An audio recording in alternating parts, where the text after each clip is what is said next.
ഇപ്പൊ നിങ്ങൾക്ക് ഇവിടെ ഉള്ളവരോടല്ല കൂറ്, ഇവിടുന്ന് വെളിയിൽ പോയവരോടാ. അതുകൊണ്ടാ ഈ വീടിന്റെ ഉടമസ്ഥയായ എന്റെ മോളെ നിങ്ങൾ ചെളിവാരി അറിയാൻ ശ്രമിക്കുന്നത്. അത് ഞാൻ പൊറുക്കത്തില്ല, നോണച്ചി. മര്യാദക്ക് ജീവിച്ചില്ലെങ്കിലേ നിന്നെ തൊഴുത്തി കെട്ടിയിടും, പറഞ്ഞില്ലെന്ന് വേണ്ട.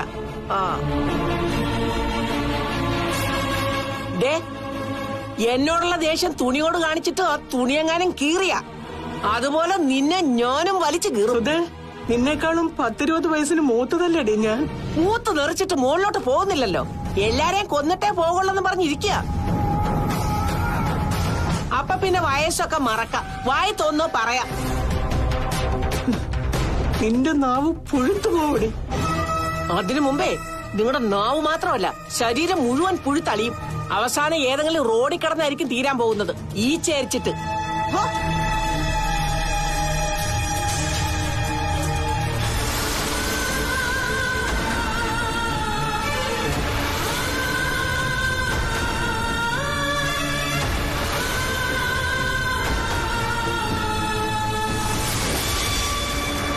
എന്റെ സാറേ, ഞങ്ങളൊക്കെ ഉള്ളപ്പോ സാർ എന്തിനാ പേടിക്കുന്നത്? സാർ എവിടെ വേണമെങ്കിലും പോയി പെണ്ണ് കണ്ടോ, ആ ബന്ധം ഉറപ്പിച്ചാലും കുഴപ്പമില്ല, ഞാൻ അലമ്പിത്തരാം. ജീവിതത്തിൽ ഒരിക്കലും സഞ്ചരിക്കാത്ത വഴിയിലൂടെ ഞാനിപ്പോ സഞ്ചരിച്ചുകൊണ്ടിരിക്കുന്നത്. അതിലെനിക്ക് അത്ഭുതമൊന്നുമില്ല സാറേ. ഇഷ്ടപ്പെട്ട പെൺകുട്ടിയെ കിട്ടാൻ വേണ്ടി അവള് ചെയ്ത കുറ്റമേറ്റെടുത്ത് ജയിലിൽ പോയവനാ ഞാൻ. അവള് കൊള്ളരുതാത്തവളായിപ്പോയി. എന്നാ കാർത്തു അങ്ങനെയല്ലല്ലോ സാറേ. ആ നിലയ്ക്ക് കാർത്തുവിന് വേണ്ടി സാറിന് കുറച്ച് ഡ്രാമയൊക്കെ കളിക്കാം. അതുമൂലം ഉണ്ടാകുന്ന വിഷമങ്ങളൊക്കെ നിങ്ങൾ ഒന്നിച്ച് താമസിക്കുമ്പോൾ അങ്ങ് മാറിക്കൊള്ളും. എന്റെ നോട്ടത്തില് കാർത്തൂനെ പോലൊരു പെൺകുട്ടിയെ ഇന്നത്തെ കാലത്ത് കണ്ടെത്താൻ പ്രയാസോ സാറേ. അതറിയാവുന്നോണ്ടല്ലേ ദീപ ഞാൻ ഇത്ര റിസ്ക് എടുക്കുന്നത്. ഒന്നാമത് അയാളൊരു തൊട്ടാവാടിയാ. സ്വന്തം കാര്യത്തെക്കാളും പ്രാധാന്യം കൊടുക്കുന്നത് അയാളെ സ്നേഹിക്കുന്നവരുടെ വേദനകൾക്കാ. അതുകൊണ്ട് എന്റെ ടെൻഷനൊന്നും അധികം ഞാൻ അയാളോട് പറയാറില്ല. പിന്നെ ദൈവത്തിന്റെ കളിയെന്നോണം അയാൾ എന്റെ വീട്ടിൽ കുറച്ചു ദിവസം വന്ന് നിന്നു. ആ ദിവസത്തെ അനുഭവങ്ങളാ അയാൾ ഈ പരട്ടിക്കൊണ്ടിരിക്കുന്നത്. ഒരുപക്ഷെ അങ്ങനെ നിന്നില്ലായിരുന്നെങ്കിൽ ഞാൻ പറഞ്ഞ അറിവ് അയാൾക്കുണ്ടാവുമായിരുന്നുള്ളൂ. എങ്കിൽ ഇത്രയും ആകാംക്ഷയും ഭയമൊന്നും ഉണ്ടാവില്ലായിരുന്നു. ഓരോ ബന്ധം ആലോചിച്ചിട്ട് അത് നടക്കാതെ വരുമ്പോ വീട്ടുകാരങ്ങ് മടുക്കും സാറേ. അവസാനം സാറിന് ഇഷ്ടപ്പെട്ട പെണ്ണിനെ വിളിച്ചുകൊണ്ട് വരാനും പറയും. എങ്കിലും അത് കാർത്തുവാണെന്ന് അവർ സ്വപ്നത്തിൽ പോലും ചിന്തിക്കില്ല. സാറിന്റെ ചേട്ടനത്ര പോരാ അല്ലേ? ദോഷമില്ല ഗുണവുമില്ല, അങ്ങനെ ഒരു ടൈപ്പാ. അത്യാവശ്യം ചില നേരത്ത് കുറച്ച് സ്വാർത്ഥതയുണ്ട്. അതാ കുഴപ്പം. അതല്ലായിരുന്നെങ്കിലേ നമുക്ക് ചേട്ടനെ വെച്ച് ഓപ്പറേറ്റ് ചെയ്യായിരുന്നു. ചേട്ടൻ ഈ സംഭവം അറിഞ്ഞ അടുത്ത നിമിഷം അപ്പച്ചയുടെ കാതിലെത്തിക്കും. അമ്മ കുഴപ്പമില്ലല്ലേ? കാർത്തൂന് പറ്റിയൊരു അമ്മായിമ്മ എന്റെ അമ്മ. എന്തൊക്കെ പറഞ്ഞാലും അവന് നിന്നോട് ഇപ്പോഴും സ്നേഹമുണ്ടടാ. അയാൾ എന്നെ സ്നേഹിക്കണ്ട, എനിക്ക് അയാളെ കാണും വേണ്ട. അനിയൻ മരിച്ചെന്നേ അങ്ങേര് എന്റെ മുഖത്തോക്കി പറഞ്ഞതാ. അത് തന്നെ എനിക്കും പറയാനുള്ളത്. മരിച്ചു കഴിഞ്ഞു കണ്ണൻ എന്ന ഏട്ടൻ. ഇപ്പൊ ജയിലിൽ കിടക്കുന്നതേ അയാളുടെ പ്രേതവാ. അങ്ങനെയൊന്നും പറയല്ലേ മക്കളെ. പിന്നെ എങ്ങനെ പറയണം? നീ കൈവിട്ട് പോകുന്നോന്നൊരു തോന്നൽ, അതുകൊണ്ടാ ഇനി പരീക്ഷണത്തിന് നിൽക്കാത്തത്.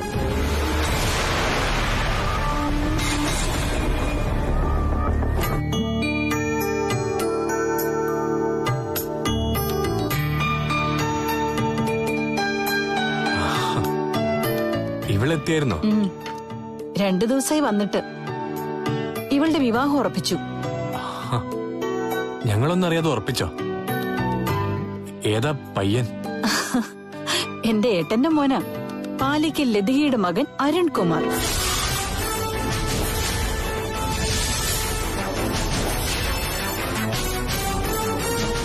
അപ്പച്ചി എന്തൊക്കെ ഈ പറയുന്നേ?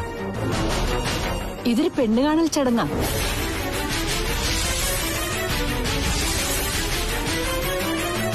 നീ കണ്ട 19ാമത്തെ പെൺകുട്ടിയാണ് നിന്റെ വധു.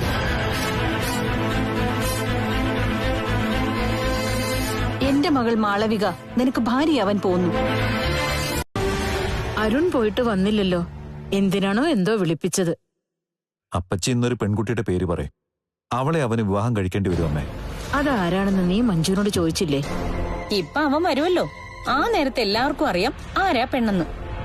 അതിനവൻ സമ്മതിക്കോ എന്തോ. അരുണ് പെണ്ണ് കണ്ടു കഴിഞ്ഞു. ഇനി അവൻ സമ്മതിച്ചാലും ഇല്ലെങ്കിലും വിവാഹം നടന്നിരിക്കും. അവന് ഇഷ്ടപ്പെടാത്ത പെൺകുട്ടിയെ അവന്റെ തലയെ കെട്ടിവെക്കുന്നതിനോട് എനിക്ക് യോജിപ്പില്ല. അമ്മ വെറുതെ വീണ്ടും വഴക്കുണ്ടാക്കല്ലേ. എല്ലാം അവന്റെ ഇഷ്ടത്തിന് വിട്ടാ മോന്റെ കല്യാണം കാണാൻ അമ്മയ്ക്ക് പറ്റില്ല. അമ്മായി അവനെ ഈ പരുവത്തിലാക്കിയത്. അമ്മയുടെ കൂടെ നിൽക്കുമ്പോ നല്ല അനുസരണയായിരുന്നു.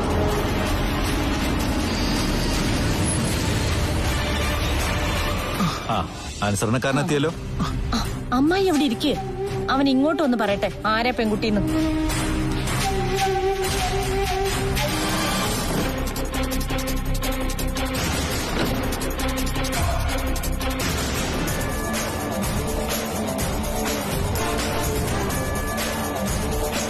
അമ്മയും കൂടി അറിഞ്ഞുകൊണ്ടുള്ള നാടകമായിരുന്നല്ലേ ഇതൊക്കെ? എന്താ മോനെ? ഞാൻ പോയൊരു പെണ്ണ് കണ്ടു. എന്നെക്കാളും 10-11 വയസ്സ് ഇളയ ഒരു പെൺകുട്ടിയെ. ഞാൻ എടുത്തോണ്ട് നടന്ന പെൺകുട്ടിയെ.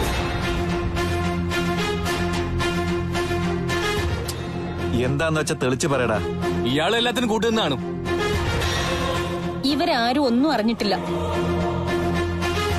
ശരിയാ മോനെ, നീ പോയി കണ്ട പെൺകുട്ടി ഏതാണെന്ന് ഞങ്ങൾ അറിഞ്ഞിട്ടില്ല.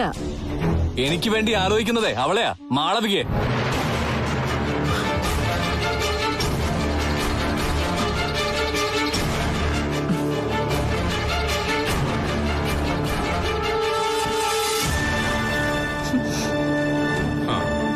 എല്ലാവരുടെ മുഖം തെളിഞ്ഞല്ലോ. ഞാൻ ഒരിക്കലും അവളെ ഭാര്യയായിട്ട് കണ്ടിട്ടില്ല. എനിക്കതിന് കഴിയില്ല. നീ ഇത് അമ്മയോട് പറഞ്ഞായിരുന്നോ? ഞാൻ എന്റെ നീരസം പ്രകടമാക്കിയിട്ടുണ്ട്. പിന്നെ വെട്ടിത്തുറന്നൊന്നും പറയാൻ പറ്റില്ലല്ലോ. അപ്പച്ചിയുടെ മനസ്സിലിരിപ്പ് ഇതായിരുന്നെന്ന് എനിക്കറിയില്ലല്ലോ. അമ്മയ്ക്ക് അങ്ങനെ ഒരു ചിന്തയൊന്നും ഇല്ലായിരുന്നു. പിന്നെ നീ വഴിതെറ്റി പോവെന്ന് തോന്നിയതുകൊണ്ടാ അമ്മ ഇതിലേക്ക് വന്നത്. എനിക്ക് ചിന്തിക്കാൻ പറ്റാത്ത കാര്യമാ എന്നെ അടിച്ചേൽപ്പിച്ചിരിക്കുന്നത്. മാളുമോളാകുമ്പോ പിന്നെ അന്യ വീട്ടിൽ നിന്ന് വരുന്ന പെൺകുട്ടിയാണെന്നുള്ള പേടിയൊന്നും വേണ്ടല്ലോ. അമ്മ ഒരു വീട്ടിൽ നിന്ന് തന്നെ 2 ബന്ധം എടുക്കുന്നത് ശരിയല്ല. ഞാനിതേ ഇപ്പൊ തന്നെ അമ്മയെ വിളിച്ച് പറഞ്ഞോളാം. ആ ചെല്ല്, പോയി പറയേ. പൊടിപ്പും തൊങ്ങലും വെച്ച് അപ്പച്ചോട് സംസാരിക്കേ. ഞാൻ പറയാത്ത കൂടി പറഞ്ഞു കൊടുക്ക. അത് നിന്റെ സ്വഭാവം. നീ കാണിച്ച വൃത്തികേടുകളെ ഞാൻ അമ്മയോട് പറഞ്ഞിട്ടുള്ളൂ. സ്വന്തം ഭർത്താവ് കാണിച്ചിട്ടുള്ള വൃത്തികേടുകളൊന്നും ഞാൻ കാണിച്ചിട്ടില്ല. ഞാനെന്ത് വൃത്തികേടാണ് കാണിച്ച്? അപ്പച്ചി ഇവളെ കെട്ടണമെന്ന് പറഞ്ഞു, ഞാൻ കെട്ടി. നീയല്ലേ വിവാഹപ്രായം കഴിഞ്ഞിട്ടും വീട്ടുകാരെങ്ങനെ ഇട്ട് വിഷമിപ്പിക്കുന്നേ? ഇതിലും നല്ലതേ അപ്പച്ചി എന്റെ കഴുത്ത് കണ്ടിക്കുന്നതായിരുന്നു.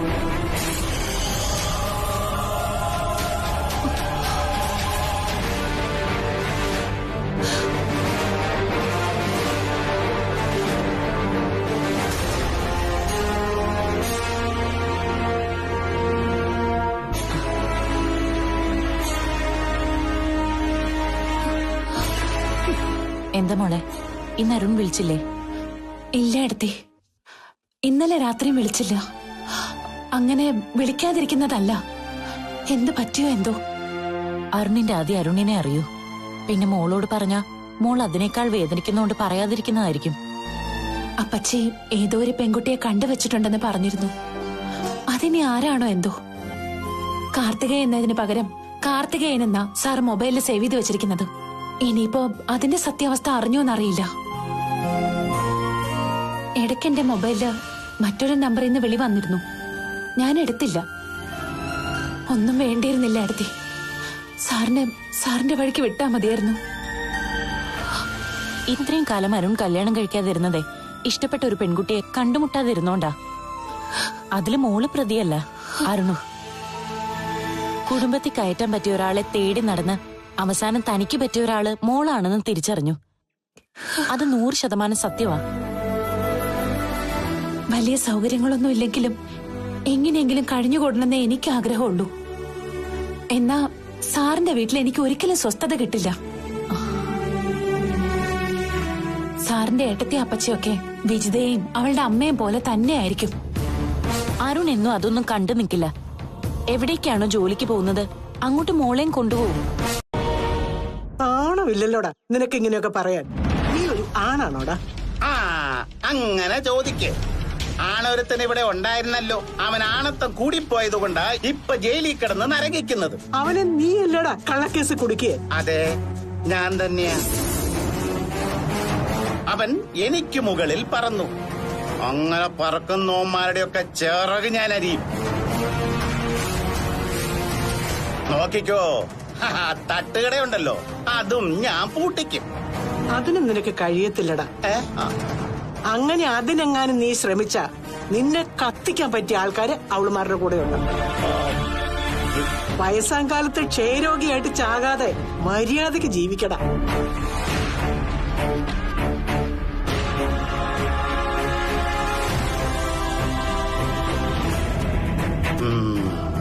ചേച്ചി ഇപ്പൊ പറഞ്ഞത് ന്യായമാ. വയസ്സാം കാലത്ത് ചുമച്ച് മരിക്കണ്ട, അന്തസ്സായിട്ട് ചുമയ്ക്കാതെ തന്നെ മരിക്കണം. അതായിരിക്കും നല്ലത്.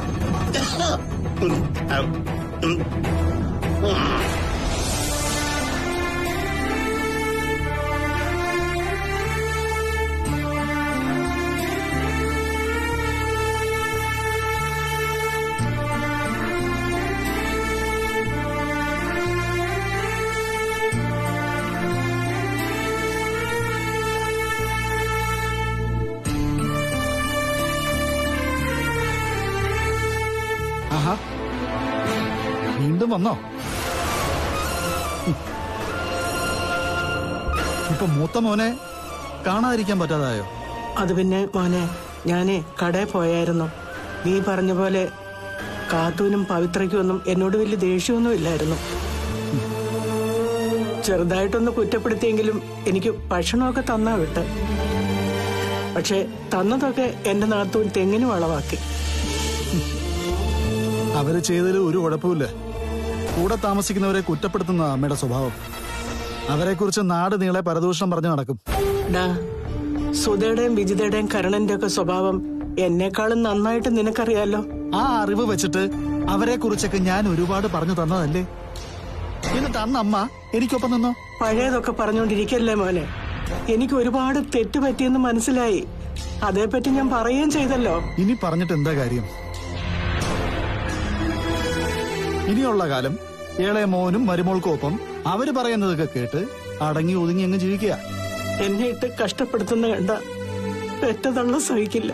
നമ്മൾ ചെയ്യുന്ന പ്രവൃത്തിയുടെ ഫലം ഇരട്ടിയായിട്ട് അനുഭവിച്ചേ മതിയാവും. അപ്പച്ചി തറപ്പിച്ച് പറഞ്ഞു കാണും കണ്ട പെൺകുട്ടിയെ കല്യാണം കഴിക്കണമെന്ന്. കുറച്ച് റിസ്ക് എടുത്ത് കാര്യങ്ങൾ ചെയ്യേണ്ടി വരും. അങ്ങനെയുള്ള അവസരത്തില് എന്നോടൊപ്പം നിൽക്കണമെന്ന് ഞാൻ പലതവണ പറഞ്ഞു കഴിഞ്ഞു. സാറിന്റെ സംസാരത്തിൽ നിന്ന് കാര്യങ്ങൾ എത്ര പന്തിയല്ലാന്ന് മനസ്സിലായി. അതെ, പന്തിയല്ല. ഇനി അധികം നാൾ ഈ നാടകം മുന്നോട്ട് കൊണ്ടുപോകാൻ പറ്റില്ല. കുറച്ചൊരു തീരുമാനം ഉടനെ എടുത്തേ പറ്റൂ.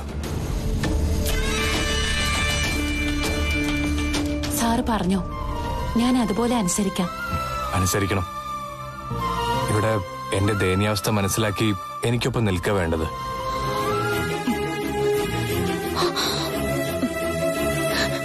നോക്ക്,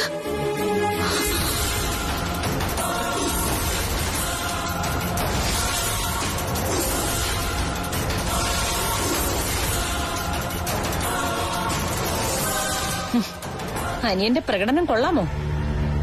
അവനെ ന്യായീകരിച്ചല്ലോ ഒരുപാട്. എന്നിട്ടിപ്പോ എന്തായി? ഞാൻ എത്രയും പ്രതീക്ഷിച്ചില്ല. അവനോടൊന്നും ചോദിക്കണ്ട. ഇതിപ്പൊ തന്നെ അമ്മയ്ക്ക് അയച്ചു കൊടുക്കണം. എന്നിട്ട് അമ്മ തീരുമാനിക്കട്ടെ ഇനി എന്തു വേണമെന്നും. അവന്റെ മനസ്സിലുള്ള പെൺകുട്ടി ഇവളായിരുന്നു. ആയിരിക്കും, വീട്ടുജോലിക്കാരിയായിരിക്കും അവൻ പ്രേമിക്കുന്നത്. അമ്മയോട് പറയണോ? വേണ്ട, പറഞ്ഞിട്ടും പ്രയോജനമൊന്നുമില്ല.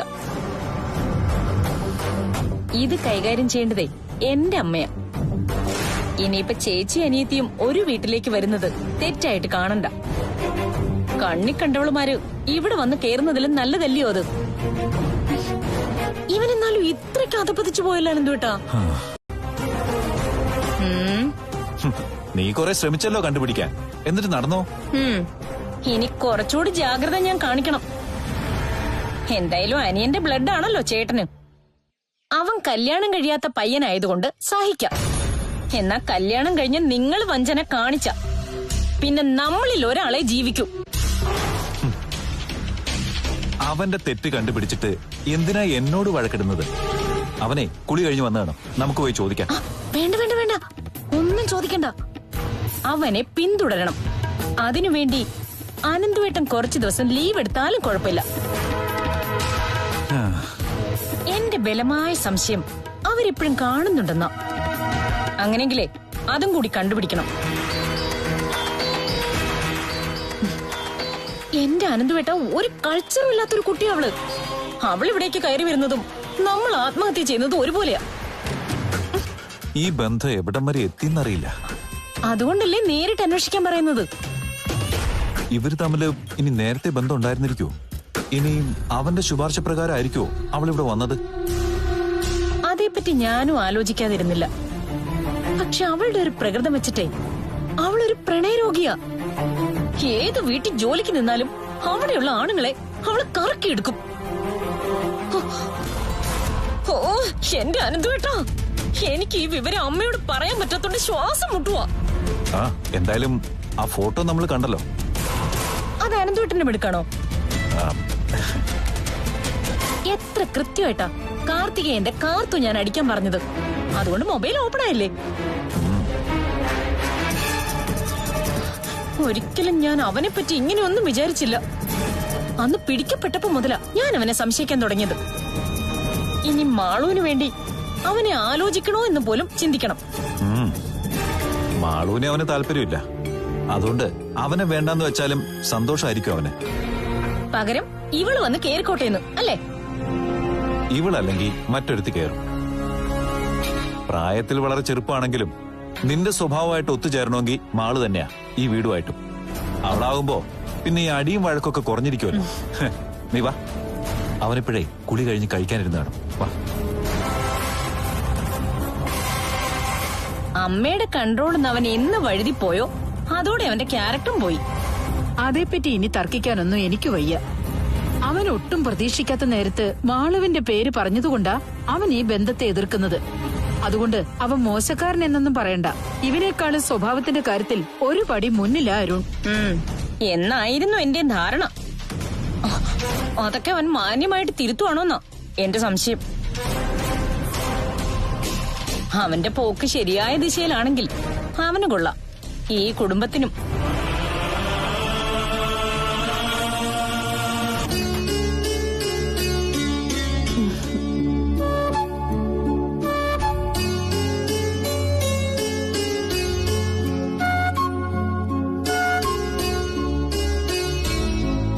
അന്നെപ്പെത്തി ഇപ്പൊ വന്നതേ ഉള്ളൂ. നീ അമ്പലത്തിൽ പോയോ? അധികമൊന്നും അമ്പലത്തിൽ പോകുന്ന കൂട്ടത്തിലായിരുന്നില്ല. ഇപ്പൊ പിന്നെ പതിവായിട്ട് പോകുന്നുണ്ട്. അത് ഞങ്ങളുടെ വിവാഹം മംഗളമായിട്ട് നടക്കാൻ വേണ്ടിട്ടാ.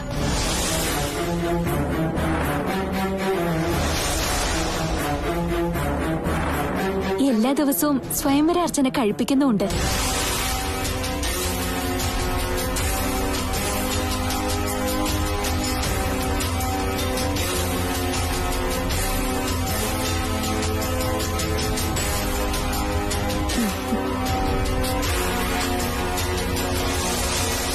നമ്മുടെ സ്വപ്നങ്ങൾ നടക്കാൻ വേണ്ടി മനുഷ്യർ ദൈവത്തെ ശല്യം ചെയ്യുന്നു. എന്നാൽ അർഹിക്കാത്തതിന് വേണ്ടി പ്രാർത്ഥിക്കുന്നത് നല്ലതല്ല. അത് ദൈവത്തിന് ശല്യവും സമയനഷ്ടവുമാണ്.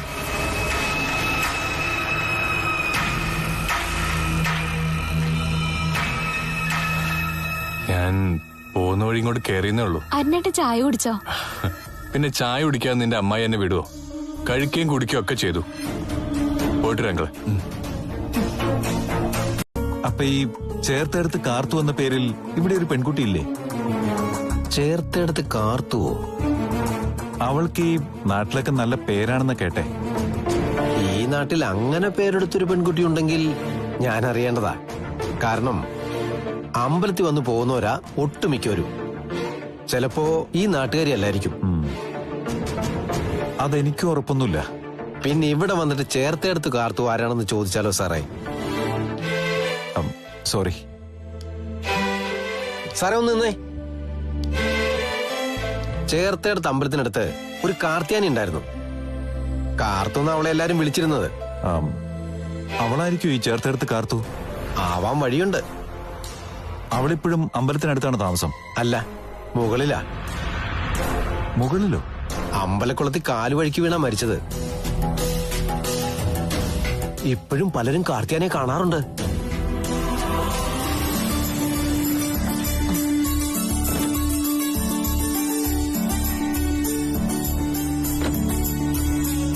ജമാലിക്ക, ആള് വരുന്നുണ്ട്.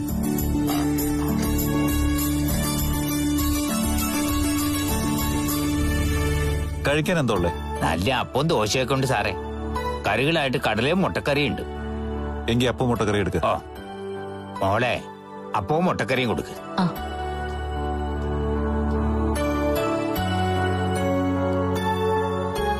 ഈ നാട്ടുകാരനെല്ലാം തോന്നല്ലോ സാറേ? ഹേയ് അല്ല, ഇവിടെ ഒരു പ്രോപ്പർട്ടി നോക്കാൻ വേണ്ടി വന്നതാ. ഓ, എവിടെ സാറേ? 4 കിലോമീറ്റർ അപ്പുറത്താ. ഇപ്പൊ ഈ കൃഷിക്കാരുടെ കാലമാണല്ലോ, അതുകൊണ്ട് അതിലേക്ക് കുറച്ച് ശ്രദ്ധ കൊടുക്കാന്ന് വിചാരിച്ചു. ആ, അത് നല്ല കാര്യമാണ്. ഇവിടുത്തെ കൃഷി ഓഫീസ് എവിടെയാണ്? ഇവിടുന്ന് 2 കിലോമീറ്റർ പോയാൽ മതി സാറേ. കൃഷി ഓഫീസർ നല്ല സഹകരണമുള്ള കൂട്ടത്തിലാണോ? പിന്നെ അരുൺ സാർ നല്ല മനുഷ്യനാ. ഓ, അരുൺ എന്നാണല്ലേ പേര്? ആ അതെ. ഈ മണ്ണിൽ പൊന്നു വിളയിക്കുന്ന കർഷകരോടൊക്കെ അദ്ദേഹത്തിനൊരു പ്രത്യേക സ്നേഹം. പ്രായം ചെന്ന ആളാണോ? അയ്യോ അല്ല, ഒരു 10-30 വയസ്സൊക്കെ കാണും. വിവാഹം പോലും കഴിച്ചിട്ടില്ല. കൊടുക്ക. സാറേ, കൃഷിയെപ്പറ്റി എന്തെങ്കിലും സംശയം ഉണ്ടെങ്കിലേ അദ്ദേഹത്തോട് ചോദിച്ചാൽ മതി, പറഞ്ഞു തരും. മണ്ണിന്റെ ഗുണനിലവാരം, നടത്തിന്റെ രീതി എല്ലാം കൃത്യമാ. അതെ, ഇനിയിപ്പോ അന്വേഷിക്കാൻ ആളെ വിട്ടതാണെന്ന് പറയാൻ പറ്റില്ലല്ലോ. അത് ശരിയാ, അല്ലെങ്കിൽ കൃഷി ഓഫീസറെ പറ്റി തിരക്കേണ്ട കാര്യമില്ലല്ലോ. അതെ, ഇനിയിപ്പോ ഇതുപോലെ ആര് വന്നാലും അരുൺ സാറിന് പരിചയം ഉണ്ടോന്നൊന്നും പറയാൻ നിൽക്കണ്ട. ഇവിടെ വരാറുണ്ട്, അങ്ങനെയുള്ള പരിചയം, അത്രയും പറഞ്ഞാ മതി. രണ്ടാളും കാണുന്നില്ലല്ലോ പപ്പേട്ട. അവരിപ്പോ സ്നേഹിക്കുന്ന സമയമല്ലേ, അതുകൊണ്ട് സംസാരിച്ചാലും മതി വരുന്നുണ്ടാവില്ല.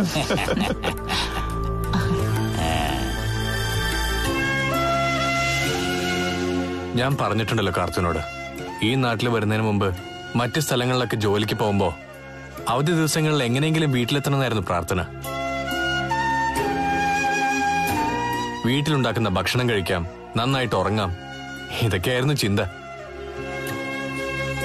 എന്നാൽ തന്നെ കണ്ട നാൾ മുതൽ വീട്ടിലിരിക്കുന്നത് ശ്വാസമുട്ടലായി. താലി കെട്ടി ഇത്രയും സംഭവങ്ങളൊക്കെ ഉണ്ടായി. ഇപ്പൊ വീട്ടിനകത്തോട്ട് ചെല്ലുമ്പോ മൊത്തത്തിലൊരു തലവേദന. തന്നെ വിളിക്കാതിരുന്ന, ഒരു ദിവസം തന്റെ ശബ്ദം കേൾക്കാതിരുന്ന, പിന്നെ പറയുകയും വേണ്ട.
എന്താ ചെയ്യുന്നുട്ടാ?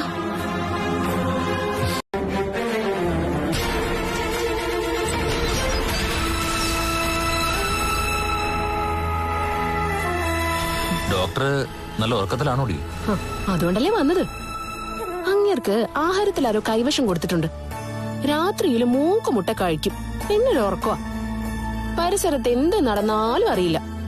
എന്നിട്ട് മുമ്പൊക്കെ ടോർച്ചിന്റെ വെളിച്ചം കാണുമ്പോ ഉണരുമായിരുന്നല്ലോ. ഇപ്പോ നീ ഉറങ്ങാൻ വേണ്ടി എന്തെങ്കിലും കൊടുക്കുന്നുണ്ടോ? ഏയ്, അങ്ങനൊന്നും ചെയ്യുന്നില്ല. ദീപേട്ടൻ പറഞ്ഞാ ഞാൻ ചെയ്യാം.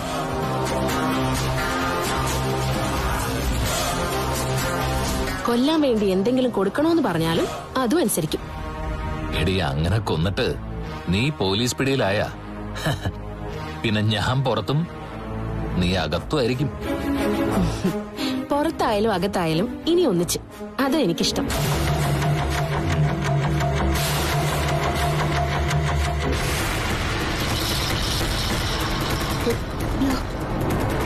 വാതിൽ തുറന്നുകിടക്കുകയായിരുന്നല്ലോ. ചിലപ്പോ ചാരിയിട്ടെ പുറത്തു നിന്ന് സംസാരിക്കായിരിക്കും, ആരും കാണാതിരിക്കാൻ.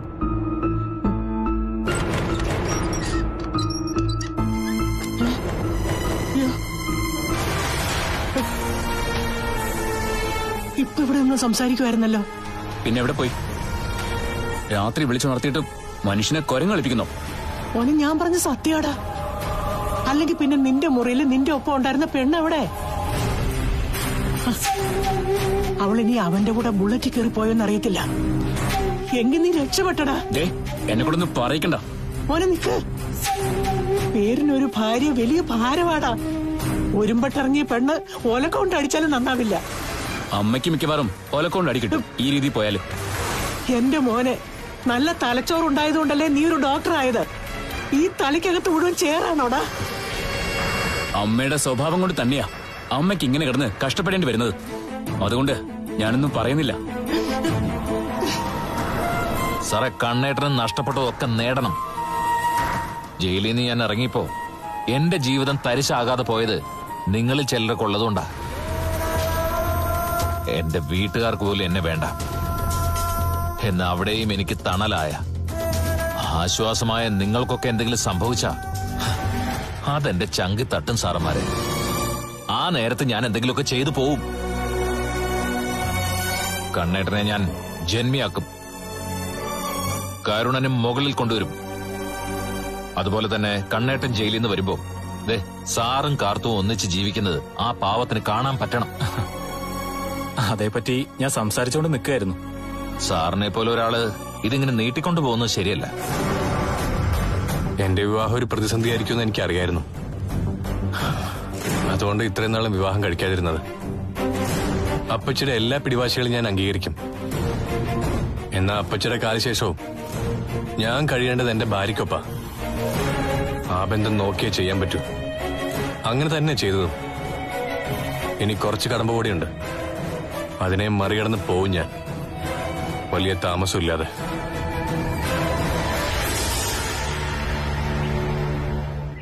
കണ്ണേട്ടൻ ഉൾപ്പെടെ എല്ലാരും തർപ്പിച്ച് പറയുമ്പോ ആരെങ്കിലും സത്യങ്ങൾ അറിഞ്ഞേ പറ്റൂ. ആരോട് പറയും? അമ്മയോട് പറയുന്നത് നല്ലത്. അങ്ങനെയാണല്ലോ നേരത്തെ തീരുമാനിച്ചത്. അമ്മ പാവോ, എങ്കിലും ആ അമ്മയ്ക്ക് പോലും എന്നെ ഉൾക്കൊള്ളാൻ പറ്റില്ല. എടോ, അതവിടെ ജോലിക്കാരിയായ കാർത്തൂനെയാ. എന്നാ അതിനു മുമ്പ് നമ്മൾ ഈ നാട്ടിൽ വെച്ച് കണ്ടതും സ്നേഹിച്ചോ ഒക്കെ അമ്മയെ അറിയുമ്പോ അമ്മയ്ക്ക് തന്നോടുള്ള സിമ്പതി കൂടും. അമ്മ ഈ ബന്ധം വേണ്ടാന്ന് പറഞ്ഞാ എന്ത് ചെയ്യും? പിന്നെ ഇതൊക്കെ മറക്കാനേ പറ്റൂ. മറക്കാന്നുള്ളത് നമ്മൾ വിചാരിച്ച് നടക്കുന്ന കാര്യമാണ് കാർത്തു. എനിക്കിനി ഒരിക്കലും തന്നെ വിട്ടുകളയാൻ പറ്റില്ല. അതിനു വേണ്ടിയിട്ട് എന്ത് റിസ്ക്കും ഞാൻ എടുക്കും. എന്നെ പോലെ തന്നെ ഇപ്പോ സാറിനെ പ്രതീക്ഷിച്ചിരിക്കുക മാളു. അവളോട് എനിക്ക് ദേഷ്യ തോന്നുന്നു.